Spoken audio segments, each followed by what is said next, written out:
This podcast is part of the How We Are network. For information on this episode and many other like-minded shows, visit howweare.org. That's HOWWEARE.org.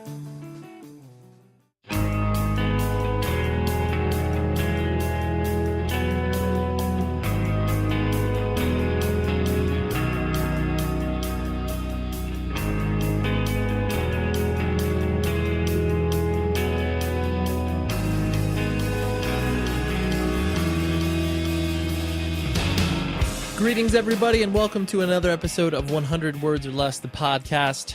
I am your ever-present host, Ray Harkins. Man, this is deep. We're like 97 episodes in. Do you realize that's 97 hours worth of conversations that I've had with people? When you encapsulate your life in either numbers or some sort of marked regularity, it just kind of blows your mind. Anyways, the guest this week is Mr. Michael Craver from a rock band called Seahaven. And they are a great band, and I actually met him because he was a fan of the show. More on that in a minute. We'll talk about it. Let's get some business out of the way. PropertyZack.com, great partners of ours. We continue to give each other high fives and promote each other. Go visit the site, become educated. Review the show. Go on iTunes, drop some stars, drop some sentences. I do appreciate that, and it makes the show look more appealing to advertisers. It's just the added benefit that it does for the show is pretty immeasurable, and I can't tell you that enough because I tell you every time that you listen to this.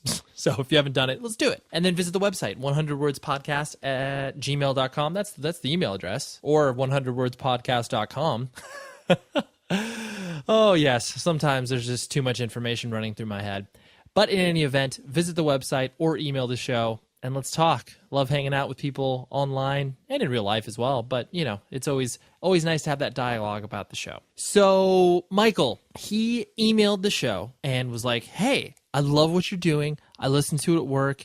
It's awesome because it helps me kind of pass the day. And, you know, when you're sitting at a computer, it gets a little bit lonely. So when you're able to listen to these sort of conversations, it breaks that sort of monotony up if you do have a monotonous job. Michael likes his job, but he also likes to listen to the podcast. Just want to be clear there. Don't want to get him fired or anything like that. I've been familiar with Seahaven for a while. They played a music festival that I put together before. They're a good band. They're kind of mysterious, and we'll hit on that in the interview because they generally don't do a lot of press.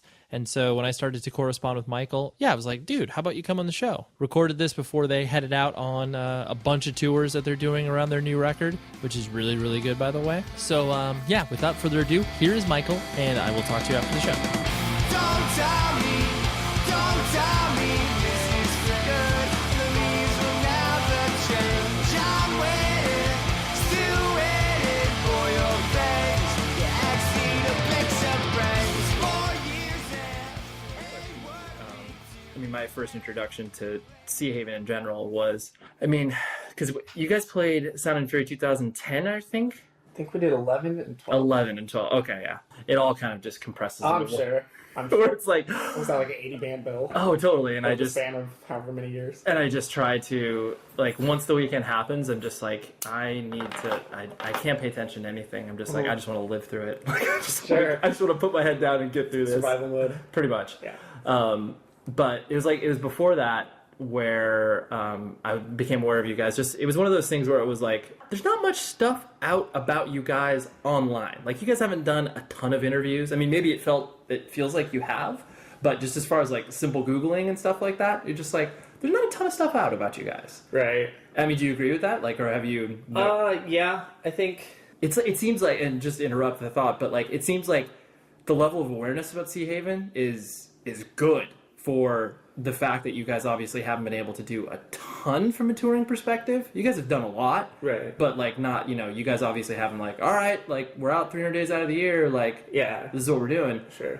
It's like the awareness is out there, but it's weird because not a lot of information I felt has been like spread, if that makes sense. I don't know if that's intentional of what you guys have been. I think like in the beginning when we started touring, I think maybe the first couple tours we did, like national tours that we did. We like started doing a little bit of press, and it's just so often it becomes something that's not enjoyable. Of course. So we kind of pick and choose as far as like the things that we like to do, or the things that we feel like are going to be a clear representation as far as, I don't know, it's just, it feels not genuine, like answering the same questions like for 10 different the 10 different people who have a blog, of course, you know, like they're going to ask the same questions and it's just going to be the same answer, and sometimes it doesn't feel organic. I like the way you put that, because there's definitely there's that whole double-edged sword of people feeling like, okay, obviously any press is good press, and no matter how the smallest of audience that this person has or whatever, it's still nice to quote-unquote give back and whatever. There's that conception of you feel like you should do that. Love the word that you use, organic, where it's you feel like you're being approached just because either a publicist has pitched you or that person is a super fan of the band and just wants to have a conversation with you. They're either too inside baseball, being can you tell me the meaning of the lyric with the third, or then there's the complete opposite where it's they're just reciting a Wikipedia entry. Yeah. And it's there definitely is a lack of that middle ground. That doesn't seem to be common. The other two polarities are common. I like how you put that, organic. I never thought about it from that perspective, because there's that idea that there's a level of arrogance if you're not doing press or whatever. Right. If you're not, I don't know. It feels not fair to anybody involved. Doesn't feel fair to us or the interviewer or the audience, where it's just so how's the tour been? It's been a tour. I know. When it starts off like that, it's always one of those things where it's you immediately date that. That interview is irrelevant in 6 months. As far as just that, whatever information you're gleaning. It's oh, cool. Oh, you want to talk about the latest 7-inch that came out? There's a need for that. But from a larger perspective, it's that's done. It's recycled and it's completely over in a short period of time. Yeah, absolutely. I just remember hearing about Seahaven from the perspective of oh yeah, it's just it's kids that used to go to hardcore shows in the Torrance East Bay area, doing something brand newish, something like that. Just seeing you guys play more shows and seeing you guys become more active. It was always difficult for me, just because obviously I never met you guys, just to for lack of a better term, find out where you were coming from, right, sure. Beyond just the fact of oh, it's kids that go to grew up listening to hardcore and want to play music that doesn't necessarily represent that, Yeah. Do you find people often are, for lack of a better term, trying to find an entry point to you guys, or is it simply just just listen to the music, that's the best way? I don't know. I think that's something we've all kind of been trying to figure out since we started. Yeah. I think now that we kind of have a handful of years under our belt, and we're kind of starting to acquire our own sound. I think it's I don't really when people ask what do you guys sound like, especially family and friends and stuff, oh, what do you guys sound like? It's just I'm oh, it sounds like alternative rock. Right. I just try and give something vague. Of course. Because I feel like trying to use something as far as a really niche reference point, I feel it discredits us, because we don't necessarily sound like that, and it might disappoint someone who's expecting us to sound like band A or band B. Right. I always find and maybe it's just because of working with music for so long, it's just my brain, I can't shut my brain off from immediately comparing stuff to something. Right. And I think that's just natural human absolutely instinct. But it's I wish that there was some level of just disconnect where I could just listen to a band for being a band, as opposed to listening to a song and being oh, they sound like these three things, which I never define as a bad thing. It's just an easier way for me to grasp where they're coming from, I guess, if that makes sense. Yeah, absolutely. It's definitely interesting, because you guys, in my opinion, are definitely one of the only bands within the quote-unquote context of the scene that have obviously been able to, you've played the game, so to speak, as far as obviously touring and stuff like that, but you haven't oversaturated yourself, overshared on social media, and I'm sure that was a very distinct focus on all of your guys' part, to be okay, this is a deliberate thing, we're not going to be doing this. Or did it just kind of evolve? I don't think we want to outwear our welcome, or try and nestle into something that we knew wasn't going to be the next 5 years for our band. Sure. As far as completely resting our laurels in one scene, or one style of music, or what we're perceived as, or what we're expected to be. Right.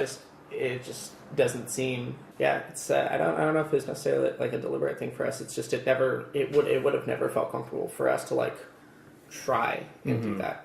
Try and rest in one pocket. Sure. Yeah, and been okay, we are going to be the Instagram band. We are going to be the Tumblr band. Because there are obviously bands that gain a large level of exposure just off of one social network, where it's that's what they're known for. As far as getting themselves exposed, not necessarily saying that it's that's their focal point, but all of a sudden it just becomes a thing, and they obviously strike while the iron's hot or whatever. And it's I could but I could see the flip side from where you're coming from. It's like, well, it wasn't within like all of your personalities, so you're just like, well, we're not necessarily going to do that for the band. Like, it's not going to translate between the two. Yeah, it just didn't feel natural. Sure. And, you know, stuff like that. It just, I don't think we've ever wanted to invest our time into something that is as quickly successful as it can be not successful. You know, and then that's very true. Yeah, you're focused on more the fact like I'd love to be doing this in 10 to 15 years as opposed to like we got 2. Yeah, absolutely. It's like, you know, it's just like, I feel like when you really like rest in something as far as like resting in like a genre or like resting in a scene, it's like, I feel like you kind of put an expiration date on yourself where it's just like, okay, you're expected to get big when these bands get big and you're expected to kind of fizzle out when they fizzle out. Sure. And you guys have obviously been able to use those building blocks to like get you to, a point of just at least recognition as far as like, working with Run for Cover and stuff like that. But then there's obviously a level of like jumping off where it's just like, well, because of the path that you guys are going, or the path that you guys have obviously intended to go on, it's a longer road to hoe, so to speak. You know, Sure, yeah, absolutely. You're not going to have that, and I wouldn't even say like instant success, but just like that notoriety. If you guys obviously did just be like, all right, this is like we're planning ourselves here, right. And so, I mean, I presume part of it is discouraging, but I presume a part of it is also, like you said, the more long-term goal. Yeah, absolutely. Yeah. Yeah. And so you yourself, were you born and raised in California? Yeah, born and raised in Redlands, or pretty close to Redlands pretty much for my whole life. Oh, crazy. Yeah. So I've for some reason had the impression that like at some point you resided within the like Torrance area. My parents have been separated since I was pretty young. Oh, okay. My dad's lived in Torrance for like 10 years. Ah, I got it. So you kind of spent time. Yeah, I spent a lot of time in Torrance. That's how I know all of the guys in the band. Is like through like being in Torrance. Like my dad has a really close friend, and his son was my age, and I grew up with him. And or I didn't grow up with him, but like I started spending time with him when I was like becoming like a teenager and stuff. And sure. That he grew up with like Kyle and Eric and everyone else in Seahaven. They all like lived up the street from each other. Got it. So that's how I kind of met them, and we just kind of stayed in touch. Because Redlands, like no offense to Redlands, but because I'm sure there's obviously a sense of pride from, or maybe not a sense of pride, but like I like Redlands. I mean, it's out there as far as like it's not. I mean, it's not close to very much of anything besides like San Bernardino, obviously. Yeah. or right. Or I mean, you're in close proximity to like, the mountains, and it's not that far of a drive if you go up to like Big Bear or whatever. Did you find that city, like the experience of being raised in Redlands, like boring, or was it isolating at all, or did you feel like you were just kind of part of the suburbs, so to speak? I mean, a little bit. I felt like I was kind of part of the suburbs. I mean, luckily, we're only like an hour east of Los Angeles, so I never felt like too disconnected from anything real. Right. But yeah, I think at this point it kind of seems more like maybe a blessing and a curse a little bit. I like the fact that I'm able to kind of have a clear distinguish like my home and a division, work. Right? Yeah, there is, because if it was just all like in the same boiling pot, it would feel really weird to me. And, like I kind of I appreciate being able to like leave to like pop into those worlds. Yeah, exactly. And like there's a separation between the two. Yeah, I can see that. I've been the same way in the regards of like I've always liked the idea of like being able to fill these roles, whatever they may be, like being able, and you from your perspective where it's like you're able to like plug yourself in and give yourself during that time, and then be able to like disconnect and be able to go someplace where that is essentially, like you said, it's obviously home or retreat or whatever. That's cool. I mean, it's because I don't think a lot of people have that general perspective where they're just like they want to like, because the idea is like once you're in it, like you're in it, like that's what you got to be doing, and you got to always be busy, and like you have to be plugged in at all times, otherwise like shit happens. See, it'd be so overwhelming for me. Right. You're just like, that's not my person. Anxious mess. That would just be the worst if I had like no sense of like, okay, I'm at home now. I can. Right. But also vice versa. When when there's stuff where I really like being able to like step away from things at home. Sure. And do be my creative. thing. Sure. Yeah, be creative. Have that release, and then being able to kind of come back and mellow out of it. So sure. See things with a new set of eyes. Yeah. No, that's totally. So what was your family structure like? Brothers and sisters, and like you said, your parents were, you said around 10? Your parents were separated, or? No, my parents have been separated pretty much since I was born. Oh, okay. But I've always been really, really close with both of them. Sure. I'm an only child. Okay. The only we got to stay together, man. Well, I quite often refer to it as lonely child. So do you look back on that experience being an only child and be like, oh, like this, I kind of just had to entertain myself? A little bit, Yeah. I was kind of left to my own devices a lot. Not in like a bad way. Not like Right, my right. parents weren't around or Right, anything. But like just kind neglect, of like, right. yeah. But yeah, I grew up at home with my mom. Okay. Like just right outside Redlands. Sure. And I would visit my dad like every weekend though. Oh, So okay. I've always been really close with both of them. But I'm an only child. Sure. Yeah, no, I mean, because my parents got divorced when I was 3, and so I was definitely a similar product to you in regards to like, yeah, it was like, I always tell people the story of like, playing Monopoly by myself. And it was like, so people that have brothers and sisters are like, oh, dude, it's so sad. But like, I look back at that and I'm like, man, I created like 3 other players that I played against. And it was like this huge thing where I'm like, people that just didn't have to experience that because they had people around. Well, I feel like it's almost like pretty character defining in a way where it's like you didn't have like an older brother or sister to take cues from. Like Right. you kind of had to build that for yourself. Right. Yeah. Good or bad, but yeah. Yeah, absolutely. So do you look back on that experience and be like, oh, I wish I had like a brother or sister or someone to be around? Or you like you said, did you feel that it built the character needed to move forward? I don't know. I think it would have been such a different dynamic that I'm not always thinking about it, but I quite often I'm like, oh, I wonder what it would have been like as far as like having an older brother or even like a younger brother. Right. Like, feeling like I needed to be accountable for someone because I feel like that's kind of Yeah. a thing is like older That's brother, true. older sister. They feel accountable and like protective of Right. younger sibling. But Yeah. I don't know. And so what did your mom and dad do for work? Like obviously, as you spent time with both of them as you were growing up. My mom has always done like specializes in like surgery. Like she's a surgery coordinator. Like, Oh, right now okay. she works for for the last like 10 years. She's worked for like a spine surgery firm. But she basically like coordinates like when people need to get back surgery. She like coordinates Schedules like, it with the hospital and everything. Exactly. A lot of moving parts. Yeah. And for a long period of time, my dad was in telecommunications and stuff. I was like 7, so I had no reference you're point like, as to what? Yeah. Yeah. Computers, phone. Cool. He has a cell phone. I know he has that. And you're like, I got that. Yeah. Yeah. So that was pretty much Got it. context. And so, but I presume you went to school out in Redlands, like as far as like high school and stuff like that. Yeah. Okay. Just right around there. And what actually is it? Redlands proper, or do you live in another city? I grew up in Ukaipa. Oh, okay, yes. But it's like 5 minutes away. Right, exactly. That's Yeah. There's like if you can imagine something more boring than Redlands, it's Right, it's Ukaipa. So I always use like now I live in Redlands. Right. Just because there's a little bit more going on there. Sure. But, I mean, it was always kind of like I considered myself growing up in Redlands anyways because I just was always there for... But you spend a majority of the time. Yeah, there. exactly. Yeah. Right, yeah. I've heard of Ukaipa. I don't think I've ever been there, but Oh. yeah. You haven't... You would surprise me if you had a real reason to go out there. Right. The guy who does my tattoos, he works at, I think, Tattoo Revolution that's out in Redlands. So I've been there a few times, and they have, there's some bakers out there, and I love bakers. So. Bakers. Bakers. All praise be to bakers. Yeah. Everyone I've shown to bakers has been like, okay. Dude, totally. This is true. I mean, totally, especially, vegetarians, vegans, like, you're just like, wait a minute. And like, when their advertisement is America's first dual kitchen, and you're just like, I was like, what is that? And I'm like, wait a minute. That's because you prepared shit vegetarian as well.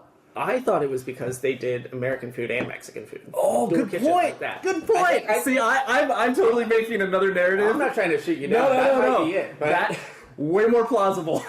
But because everybody we'll run with that. Everybody I've spoken to about that has always been like, "Oh, really? That's the meaning?" I was like, "Yeah, totally." But hearing that, totally right. American Mexican. Yeah, I will. Yeah, I won't spread that propaganda anymore.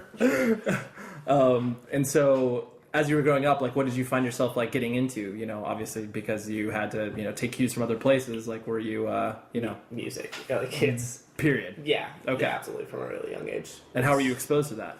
I think just because both my parents listen to really cool music, I just kind of grew up listening to K-rock and stuff. I think like the earliest memories I have are really just like sitting in the backseat, like hearing Nirvana or like hearing Weezer or something like that. Right. So I think that was kind of like the really big I don't know. I think music was like the first thing that like I really acknowledged had like some sort of power over my like demeanor. Sure. And it was a really powerful thing. I've always really been kind of infatuated with like guitars and stuff. My dad played guitar and always had like guitar stuff. Are your parents younger parents? Like, did they? Was that? I think they had me around like late 20s. Oh, okay. Yeah. No, I mean, yeah. That's I get. Yeah, because I would define younger parents as like early 20s. Because I mean, the way you describing them, I mean, it sounds like they, obviously were, in tune with things that were obviously. They had the early 20s chic. Yeah. Both the experience of later 20s. Yeah. Which is cool. I mean, because I can definitely. I mean, I never ever would listen to anything like that with my parents at all. Like, because they just. I mean, they wouldn't have any. They wouldn't find any enjoyment out of it. Sure. Right, and it would be. But so it's cool that you had that, like, at least that building block of like, oh, like. Yeah.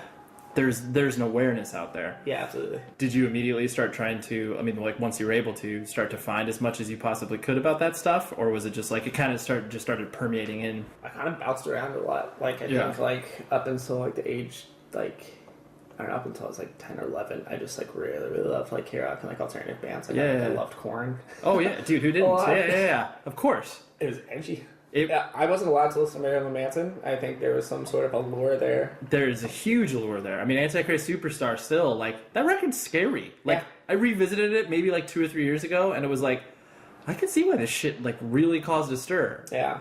I actually just thought about Marilyn Manson the other day because I started watching American Horror Story with my girlfriend, and there's just like so many like weird noises and stuff that I feel like I've heard from like his records. I don't know, I feel like he would be an executive producer. 100%, or like the music coordinator. Yeah. Sure. No, totally.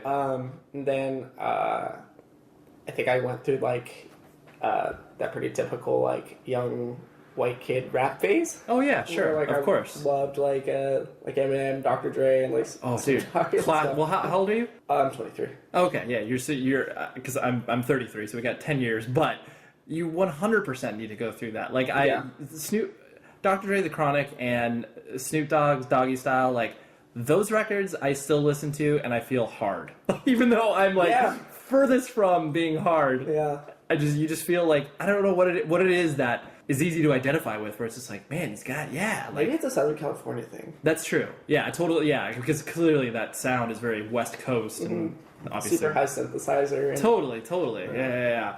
And I mean, singing about things that you're just like, man, I've got no context for bitches and joints and like. Yeah, seriously. No, I'm so far from that, but you I don't know what any of this means, but sounds amazing. Yeah, can't wait to like figure out about that and be like, wait a minute, I don't know if this is very good. I don't not musically, but the messages they're putting out. Sure. So you went through that phase and then went through that phase. I don't think I ever. I don't think I ever turned my back right on the alternative rock, which is good. Yeah. I think once I got into like middle school and stuff like that, I started finding out about like Epitaph and Fearless Records and sure went down that whole road. Sure.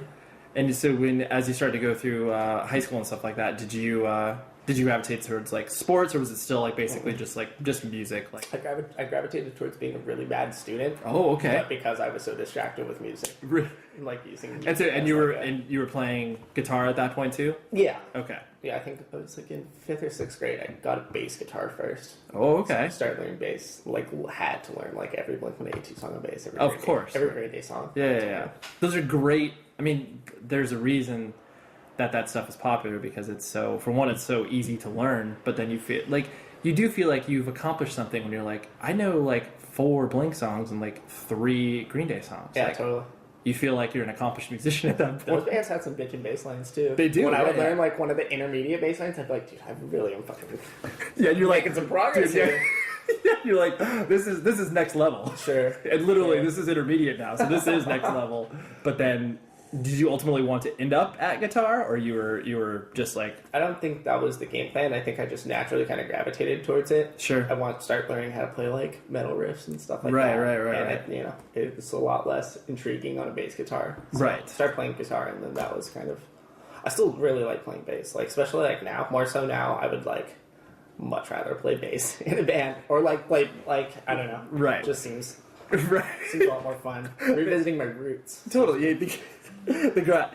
I find the grass is always greener, where it's just like especially people that obviously have the talent to play multiple instruments, or it's just like the drummer's like, oh man, I'd love to play guitar. Bassist is like, man, I'd love to sing. Like, there's just always that like, what is it like on the other side? And they're like, oh man, that sucks. I want to go back to that. Yeah. Absolutely. But who knows? I mean, it could be it could very well be one of those things you plug yourself into and be like, oh yeah, I like that better. And you can obviously you can do whatever you want. Yeah. as far because you have the root of understanding it, so you can easily plug in and just be like, oh, I'm just gonna do this thing. Yeah. And so you did you barely graduate? Were you just like, was your mom like completely on you as far as like? No, I left in my senior year. Okay. I started working at like a skateboard shop full time. Okay. So you said peace out high school, see you later. Kind of. Okay. I mean, it was kind of something in the making for like 2 or 3 years, but senior year rolled around, like I was like started making money, and like I got offered a promotion to like an assistant manager. And okay. Okay. You're like, I got this. Yeah. Did you ever have that conversation with your mom where it's like, Mom, like, I don't need to do this. I'm going to do this. Kind of. It was just like, Mom, I'm dropping out. She's like, yeah. so she resigned and she's like, yeah, I guess you'll do that. Yeah. I mean, the stipulation was that I had to get a GED. Okay. And I did. So. Okay. I was going to say, and did you? I did. Yeah. That's good. I mean, I feel like I'm in an awkward stage now where I couldn't go back to high school because I'm not old enough yet. Sure. Still too young. I'm gonna wait until I'm like in my 40s. I'm gonna go back to high school and get the diploma and go to college. Right, just be like, she's like, what's this guy doing here? It's like, well, he's getting his degree. Yeah, seriously. He's coming back to it. Dude, high school kids are vicious. I would hate to go to high school right now. It's true. Yeah, you because it's like you're so close to it still. Like, obviously, as far as like everything you do from like a youth culture perspective. And you just, you see what it's like and be like, oh, any insecurities that you would have had during that time, you'd be like, oh, they're still there. Yeah, absolutely. I mean, one could argue that those insecurities pretty much stay with you forever. Maybe you just like learn how to manage them better, I guess, as you get older. It's like the only time that I can distinctly remember like getting picked on where it was like a kid in like fucking, I think I was in 7th grade, he was in 8th grade. And it was the first time where, like, someone ever called me, like, fat or anything. And, like, I'm not a big dude, but, I mean, I have a stomach, but I'm not, like... I would never, like, if I looked at someone like me, I would be like, oh, look at that. Well, that guy's big. Yeah. But this kid, Max, calls me that, and I still have that in my head where it's just like... Fucking Max. Totally fucking leave my head, so that way I can be like, no, I'm good with my body. Yeah, sure. So yeah, you can totally go back into high school and have all that stuff come back at you. Yeah, I'm not quite ready to. Did you find yourself like a clique in high school? Like, were there kids you were getting along with, or you were just kind of like keep your head down and just like just get me out of here? I think all of my friends kind of more or less like the same thing, which was kind of as far as like being part of like the alternative crowd. Sure. Not the alternative like AC/DC shirts like Dungeons Dragons crowd. Right. I mean, as far as like kids that like knew about the same bands and stuff like that. Sure. There were like 10 or 12 of us. I was about to say, did you find like a scene of kids at the school that were like obviously into that type of stuff? Yeah. Was there discussions to start a band there? Like, was that kind of starting to permeate in your head as far as like I'd love to play? The first band I played in was in like middle school, and we were all into like alternative music. None of us like knew about like. Right. I think that was before I really figured out about like. Of course. True alternative music, but I mean, it mostly was just like we all played an instrument, like wanted to cover Green Day songs. Sure, which is great. Yeah. That's the perfect starting off point. Did you guys like try? Were you trying to write original stuff, or were you like, we just want to do covers? Well, we started doing covers just because we wanted to like be able to like finish a song together, and then I think like we tried writing one song, and it was just like the most fucking god awful mishmash of like like everyone's influence. Yeah, exactly. Like if you were to like take like 5 different boomboxes and like put everyone's influences and just play them at the same time, right? That would be the song. No common ground. Right. There's the Korn part. There's the Green Day part. It would just be like it'd be like those shifts. It'd just be like turn on its head. There's a different song. Sure. But once you started to play, was it... You strike me as a person that want to obviously create, but you didn't necessarily be like, God, I can't wait to get on stage and like be in front of everybody. Or did you... Was there that disconnect there as far as like, I want to play music, But being on stage is somewhat terrifying, or Not so much. I think I always like wanted to like be. Okay. I mean, I've always wanted to be like in a band, Sure. and like tour and do the whole like being on a stage thing. I don't Right. think it was like. I mean, it was always one of those things like, oh, wouldn't it be nice? But it was never one of those like, I need to figure out how to make this happen. right. I think that all kind of started to fall in place once I met all the other dudes and just started playing. Sure, stuff. sure. And so you said you worked at a skate shop, so you were fully entrenched as far as like in the. Did you skateboard and were you in skate culture and everything like that? Yeah, more or less. I was never good at it, but I mean, I liked the culture. I still like the culture. It's Yeah, no, for sure. I agree wholeheartedly. skateboarding and punk rock go pretty hand in hand. Totally. I could ollie up a curb. That was like the extent of my talent there. Get ollie off a curb. That's good. Couldn't do That no. Yeah, I could probably all. Yeah. I think it's reversed. We probably have similar chops. In retrospect, it was probably just gaining enough speed to like go Drop over off. the curb and not fall off the board. Gravity was working for you. Yeah, exactly. I'm very hesitant to say that I Right. Then you actually had the ability mastered to some sort of skill with it. Obviously. So, did you ever play a show with any other outfit before, like Seahaven? Was that like your first experience as far as like playing out and playing shows and stuff like that? I mean, more or less like playing real shows. Yeah, like Right. with that like cover band, like we like played like talent shows and stuff like that. Oh, okay. I think we played like a bar once or twice. Oh, or that's- something. But like Did all the parents come out to that too? oh yeah, Oh yeah, yeah, absolutely. all the video cameras and everything. Yeah. I mean, there's definitely video cameras there. I don't know where that video exists, and I hope it's. Yeah, I mean, everybody's excited when you first get out there and start to play, but then it's like, it's never a good idea to film like your first show. Like, to film your first experiences, because you look back at it and you're just like, that is absolutely atrocious. What was I thinking having someone like asking one of my friends just to sit there and film at the Showcase Theater? Like, why? Right. Awful. They have to sit there through a terrible set looking at everybody who's being insanely awkward on stage. Yeah. I mean, obviously, for your perspective, it's like, yeah, you're much younger, so it's like, but when you're like 17, 18, it's like, you hopefully should have the wherewithal to be like, maybe this is a bad idea. We don't need this for the archives. Yeah. Definitely.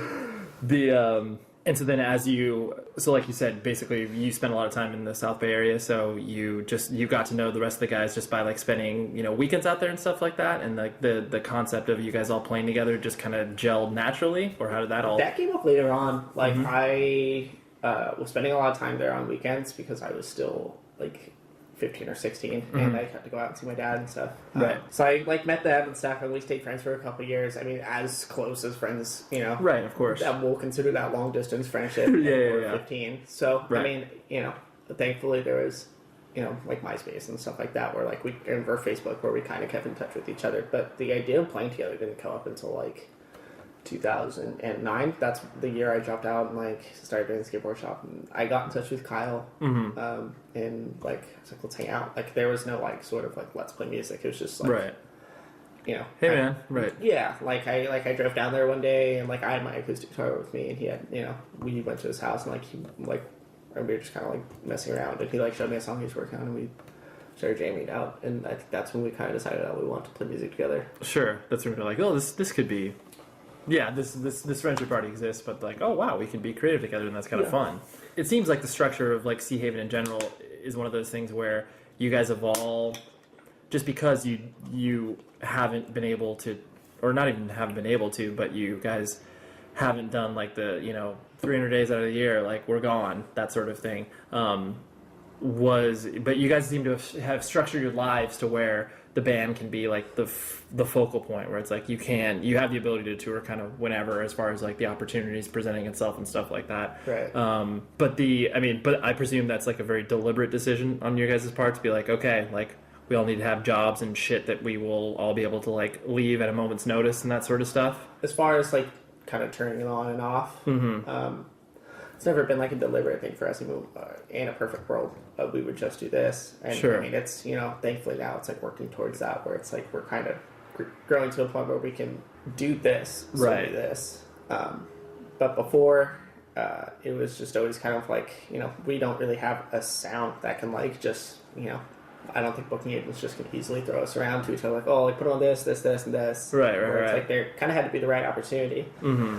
And it's only been like the last couple of years where there's been like opportunities that have come up, but it's just not something that we feel comfortable doing, or it's just not something that really makes sense to us. Sure. Yeah. So you guys have been very deliberate about obviously the tours that you have chosen, like as opposed to other bands where it's like they'll pretty much say yes to anything, provided it like obviously like makes sense from a or even if it doesn't make sense from a financial standpoint. Sure. But you guys pretty much have had to be deliberate on that because of like the overarching plan for the way that you guys kind of viewed Seahaven progressing. Yeah, I mean, we've just always wanted to set ourselves up to just kind of be more interested in the longevity of it. Right. And whether it's like, if it takes us, 3 or 4 years to get to the point where all we do is the stuff that we want to do, then that's kind of the way we're going to do it. Sure. I mean, I think when we started, we probably would have been more apt to like, of course we'll have that tour. Like, of course we'll do that. Like, really? But like now it's kind of like, it's really more kind of sit down and work, do we want to do this? And yeah. What was the most difficult tour that you guys had to have that discussion about that you guys, had to eventually like say no to, but was just like that, man, I don't know, this would be cool, but like it's kind of weird, like, because there's usually always those like 1 or 2 tours that kind of come through where it's like, oh, this, like, wow, this could be really good, but then it's also really weird because would these kids even get us, like. And I mean, as far as like the tours that we've said no to, I don't know if I would necessarily want to step on anyone's toes. But I mean, as far as the weird, like not weird, but as far as like I guess the boldest move for us was probably like doing like a Man Overboard tour back in 2012. Sure. We had put out a record like 6 months before, and they wanted to do a tour, and we all kind of talked about it. Like, well, is this something that we're like catering to? And we were just like, well, let's do the tour. We'll see. And I mean, it ended up being an awesome tour for us. And those are all, all the Man Overboard dudes are really close friends of ours now. So, I mean, thankfully, I'm glad we did it. Right. Because you get the way that you guys strike me too is like you guys definitely fall into. I don't even use this. Sometimes I use this in a derogatory term or derogatory sense, just because there are bands that are underappreciated. But like you guys are a band's band in the sense of. Bands like to tour with you, like, because I mean you're cool dudes and like you are like you're different enough from whatever band you're touring with where it's like, oh, this is a nice like break from like the 3 other bands that sound kind of like us already, right? And like I said, the derogatory part comes in where it's just like usually bands like kids just look at them like they're, who are these aliens playing on stage? Like there's that level of disconnect. I'm sure there's been a fair amount of that I'm in sure, actuality for us. I mean, I'm sure that there's definitely, but it's like one of the bands that I always cite, like this band called Code 7. They were from North Carolina. They put out some records on Equal Vision. They were totally like, they were like basically like muse-ish type stuff, but they always played like hardcore shows because that's where they kind of came up in. Right. They did amazing tours, but like no one fucking cared. Like kids were just like, who is this? Like, I can't stand this. I don't think that's like it, or at least in the larger sense. I don't think that's like what it is with you guys. But there's definitely that sort of like band, like, yeah, like, dude, let's take a seat. Like, those guys are cool and like they're good. And so I'm sure that a lot of those discussions happen to where bands that, like you said, you might feel like, what does this make sense if we tour with Man Overboard? Like, they're a pop punk band. We don't really fall in line with them sonically, you know. But you take that risk just because, well, I guess we'll see how it goes. Yeah, I mean, it's always especially right now where it's like you kind of. I would love to tour with like huge indie bands and stuff like that. Whether or not that'd be successful for us is, who knows. But I mean, as far as like coming up in like a scene, more or less, there's the punkier side of it, then there's the pop punkier side. I don't know. Maybe I'm probably generalizing it a bit too much, but it's just I don't think there's ever been a bill that like we fit perfectly on. Right. I think there's so you're like, yo, we're at home, right? Yeah. I think there's certain elements of our music that can cater to one type of tour or another type of tour. I don't think it's ever been a perfect fit for us. We've either been on a pop punk tour, or we've been on a hardcore tour. Right. Which one do you feel? Because there's an advantage of being the heaviest band on a bill, so to speak, and then there's also an advantage of being like the quote-unquote lightest band on a bill. How do you guys, I mean, not like I would ever define you guys as heavy, but you could be a little more... We can get loud. Yeah.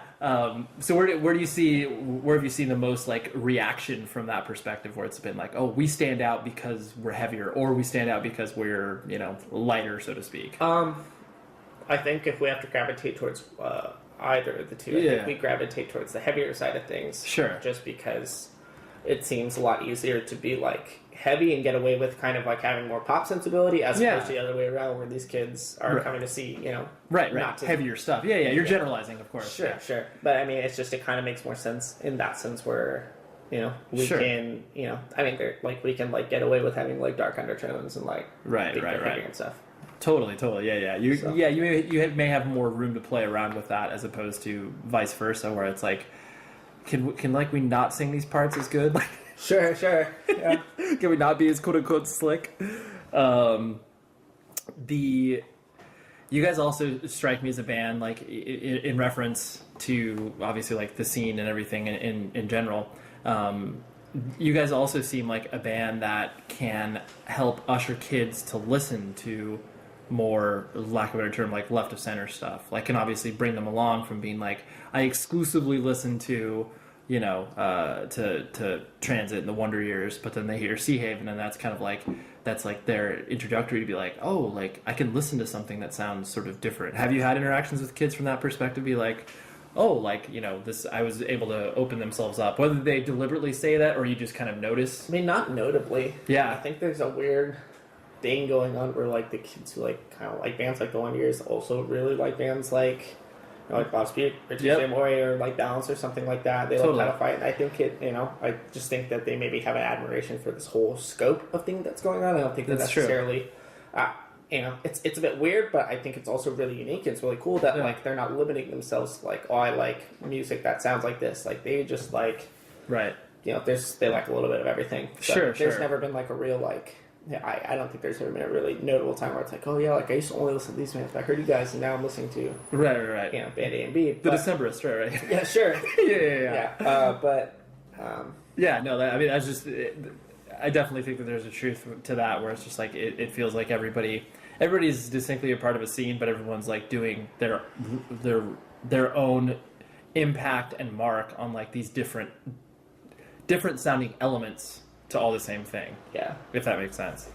And do you do you guys like tour and getting out there and like doing that? Because I mean, it's a weird thing when you first start to get into it to like adjust to the idea of like road life and stuff like that. And if you're not doing it like on a huge like we're gone for 8 months sort of thing, it can be hard to do that like start and stop stuff of what you guys have done. Yeah, absolutely. Yeah, that's been the weirdest thing is like hitting it hard and then coming home and like just having a lot of neutral time. I think it would be easier to fall on one side of the spectrum or the other. Right.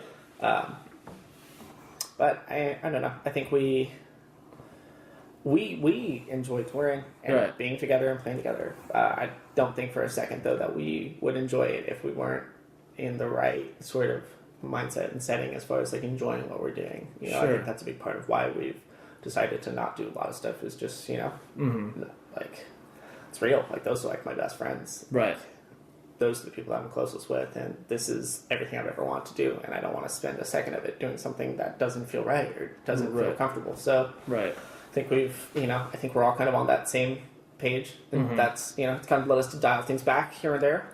Sometimes. Like I said though, like thankfully it's growing to a point now where it's like it's looking like we're finally going to be able to like start doing our own thing, and maybe kind of just focusing on that. Sure. And there's obviously been a large space in between your releases as far as, I mean, especially this upcoming full length that you're planning on releasing. I'm sure that's been a frustrating process for you guys as far as like getting it recorded and like getting everything collected, as far as like getting the business side sorted out and like getting all that. I'm sure it's just been challenging trying to figure out, because it's like you guys are in that weird position where it's just like, I'm sure you want to play into different audiences and find these other opportunities. But, they either those doors aren't open right now, or like just trying to navigate all that. I mean, has that been a pretty big strain on you guys and you personally, like trying to kind of disconnect because do you handle a lot of the business stuff for the band, or you kind of try to stay? Not necessarily. Okay.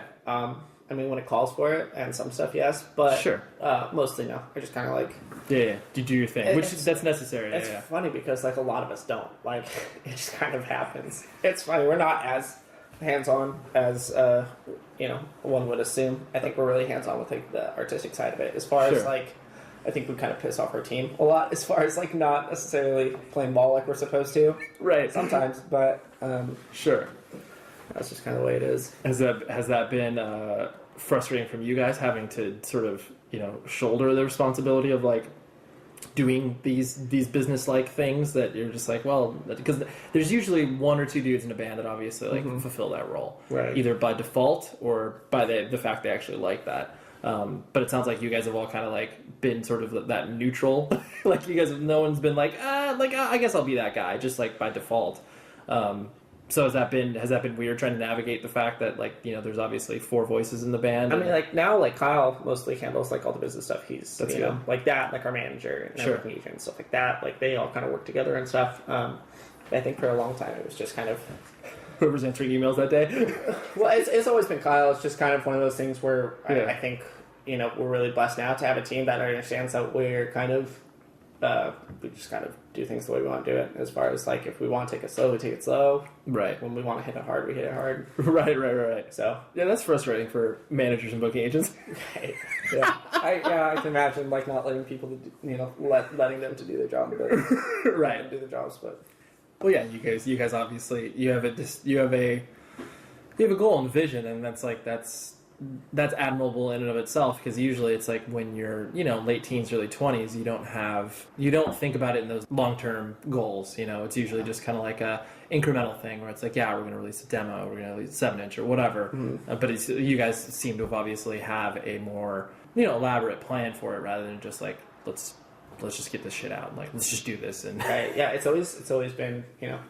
I'm skeptical to say calculated because I don't want to make it sound like it's right, it's like here's my business plan. yeah, exactly. It's just always been kind of like we just do things when it makes sense to us. Right. Like you work at a merch company when you're home and stuff like that, and you obviously have a job that still entrenches you within music and like noticing trends and stuff Yeah. like that.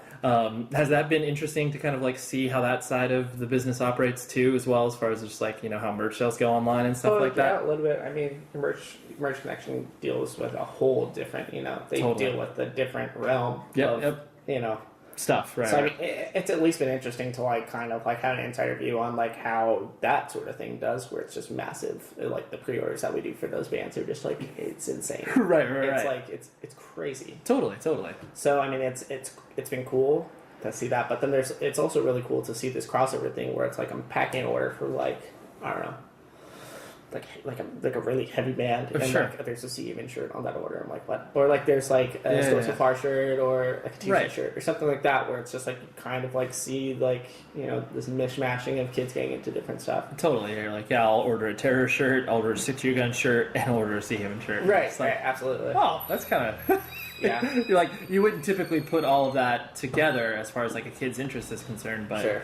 that cross pollination exists more now than obviously it ever has in the past, just because of that, like you said, that sort of like holistic thing where it's like it seems to me it's like there's obviously a delineation in regards to like how a band sounds, but kids in general are more apt to be like, okay, I'm going to, all of these chain reaction shows. There's a scene based around like, just a venue, and it's like, oh yeah, as long as I've heard of a band, like, or, I have that connection, then I'll probably go check them out.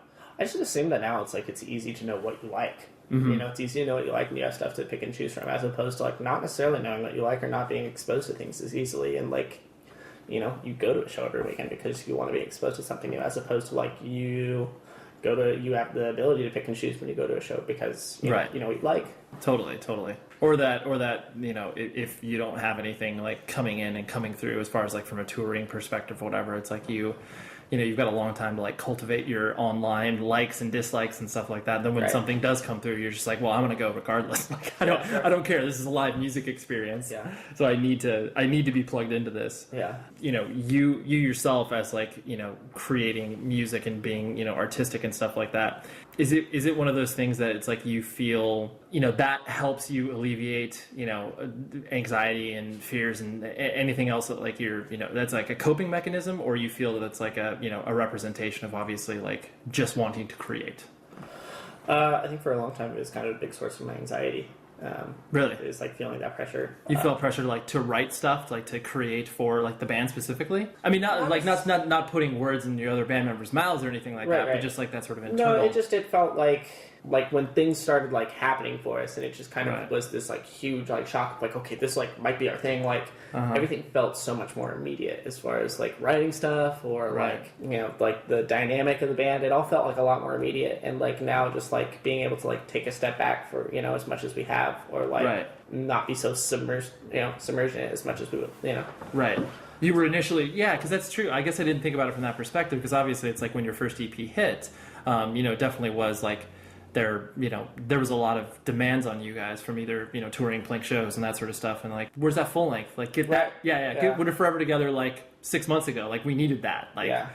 So was that a lot of that anxiety was in the initial response of how we react to this attention?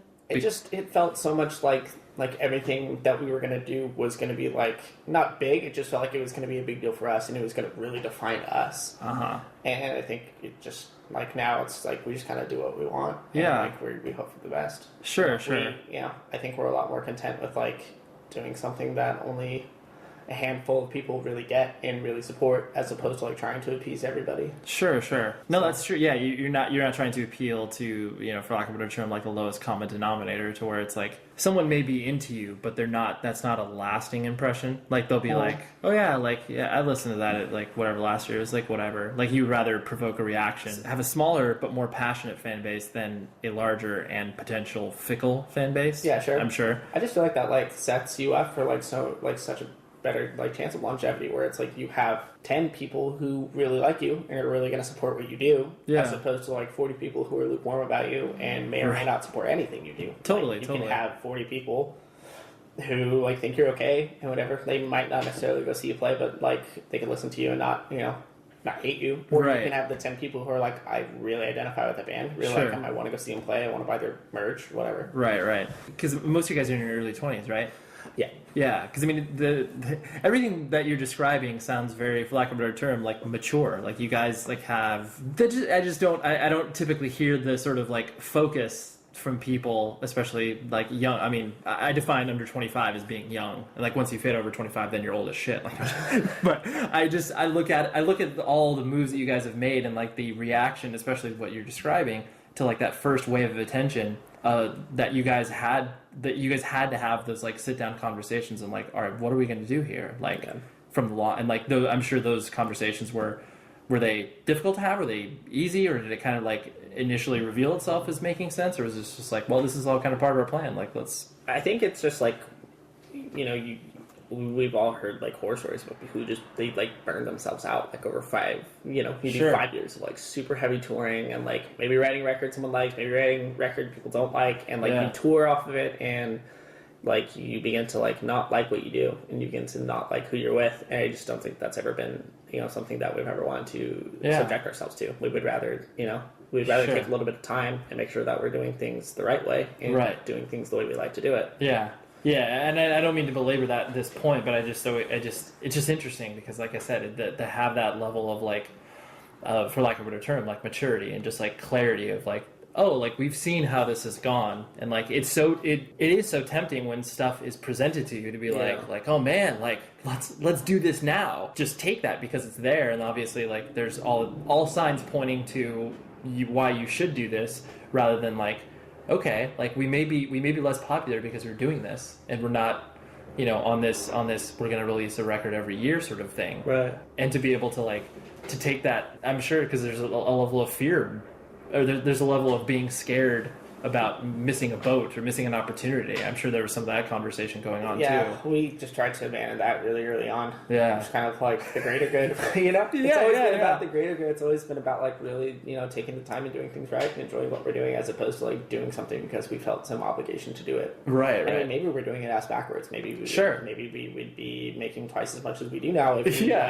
took those 5 tours and stayed on the road and did those tours, and maybe got out to more people. Sure. Maybe, but it's just, It doesn't add up. The math doesn't add up to take the chance to do that and potentially not like what we're doing. Yeah. No, sure. I mean, Do you feel like that speaks to like your own personality as well? Like you've always, I mean, even though it seems to me that the decision to obviously drop out of high school is quote unquote rash, but obviously that's Yeah. a lot leading up to that. Sure, yeah. So it wasn't just like one day senior year, just like fuck this, like. Yeah. But so does that speak to your personality as far as like, oh, like you were, I guess thoughtful and sort of like a longer term thinker rather than like, because when you said you're 23, I was just like, oh, the way that you were speaking and the way that you present yourself, you struck me as older. So that's a compliment. You're welcome. Does that speak to your personality as far as being like, I'm a longer term thinker. I'm not trying to hit on the immediacy of things. I think maybe it's been kind of like a long road getting to that point, you know, and whether it be decisions like leaving school early, which, in retrospect, I regret. Sure. But, I mean, it's just been a long road getting to that train of thought where it's just like, I'm going to do things the right way. Like, I'm just going to take a little bit more time. Right. Trying not to, like, I'm not trying to get too involved with the idea that maybe we're missing out on something or that we missed the boat on anything, like you said. Sure. It's just, I think, I don't know, especially, like, being so young. Like, like, this whole thing has been weird being so young because I think all of us are afraid that, not afraid, but, like, I think all of us have seen, like, how quickly it can be here and be gone. Of course. So it's just kind of just trying to take our time with it. Sure. Yeah, you're trying to savor the experience for longer. Like it. Yeah. Absolutely. I mean, yeah, that's a very, for lack of a better term, mature way of trying to look at something, because it's like if you can look at something from a longer term perspective and be able to like, hey, let's put these pieces together so it can last, as opposed to, like just have a Jolly Rancher and that will be sure. that moment and that's kind of it. Yeah. Because you say you have a girlfriend, you live with a girlfriend? Yeah. Okay. How does the whole like touring lifestyle and like band lifestyle obviously sit with her? I mean, I'm sure she's accepting to a point, I'm sure. Oh yeah, absolutely. Yeah. I mean, she's really cool about it. Do your parents understand the context of what you're doing? I mean, more so recently, now that it's become a more serious thing. Right. And there's been like, we've seen major growth as far as like where it started and where it is and where it's heading. Sure. So, and like the kind of like people that are involved with it now, and it's become very much a real thing. Mm-hmm. I think with my parents at the beginning, it was, especially for my mom, who like, I was like, oh, I'm dropping out of school. Yeah, and on top of that, I'm going to be in a fucking band and tour. Yeah, I'm dropping out of school because I want to work full time. It's like, okay, that's a bad decision. Okay, I'm quitting my full time job to go not make any money on tour. Even worse decision. Right. But I mean, now it's like, my parents are stoked on it. Sure. My dad especially, because he, has always listened to cool music and played guitar and stuff. And now it's like, the hard work as far as like what we've put into it is paying off. So they're all really stoked about it. Right. My girlfriend, it's just hard, Of course. It's hard, like trying to maintain a relationship. Yeah, absolutely. It's just like being gone for, whatever way you want to slice it. Being gone for 2 months is hard. Yeah, it's hard on everyone. So, totally. Yeah, it's a certain thing that's like, even though it's like there's always the selfish perspective of like, oh, well, like you knew what you were getting into when you signed up to this relationship. There's obviously that element of like, well, like I didn't hide this fact, but then there's the cold reality of like, well, yeah, but that doesn't make it what I am doing to this other person like fair, like what they're experiencing. Yeah. Yeah, absolutely. Of just being like, well, like this is something that I'm exploring for the foreseeable future, but as long as we're there to be able to like hold each other up, then sure. Hopefully we'll be able to see each other through this. But I think that so many people just take that. I mean, from the outside perspective, like people that show up to shows or whatever, so many people take that for granted because they feel like, oh, like you're up on a stage and you're getting adoration and love from that perspective, but then it's like, well, it's once you step off the stage, it's like, well, there's like I'm alone. I'm with these other guys. Like it's a very hot and cold experience. It is, absolutely. Well, I feel good about what we went over. Oh, great. Good. Great. Well, I appreciate you coming over and hanging out. And I doing this. appreciate you having me. Of course, dude. So there you have it. There's Michael. Check out his band Seahaven. I promise that you will find enjoyment out of them, either in the live atmosphere or on record, because I enjoy them in both. Visit propertyofzach.com, 100wordspodcast.com, and it's raining here in Southern California. That's super exciting. Our editor, as always, is Tom Richfield. Props to him. And until next week, man, I got some good shows. I'm not even going to tell you who's on because it's just going to be a surprise. It's going to drop in your iTunes or whatever podcast catcher you have, and you'll be like, damn, I didn't know that person was going to be on the show. It's amazing. I don't even know if you actually say that or if you just look at it and go, oh, that's cool.